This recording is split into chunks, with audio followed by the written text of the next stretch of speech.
Hello guys, আসসালামু আলাইকুম। আমি আজকে আপনাদেরকে একটা রেসিপি শেয়ার করব।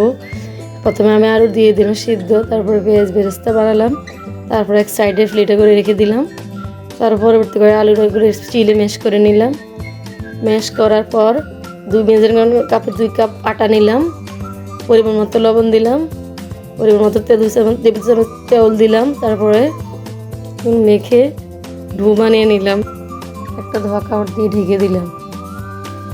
চিলি ফ্লেক্স দিয়ে দিলাম, ধনিয়ার গুঁড়া, তার পরবর্তীতে লবণ, পরিমাণ মতো লবণ দিয়ে দিলাম, পেঁয়াজ বেরেস্তা দিয়ে দিলাম, আদা কুচি দিয়ে দিলাম, ধনিয়া পাতা দিয়ে দিলাম। তার পরবর্তীগুলোকে মিক্স করলাম, মিক্স করে ফুল বানালাম। তারপরে আমি একটা লিচি কেটে নিলাম। লিচি কেটার পর এভাবে আলতো করে ভিতরে আমি পুরো ঢেকে দিলাম। দেওয়ার পরে আমি আস্তে আস্তে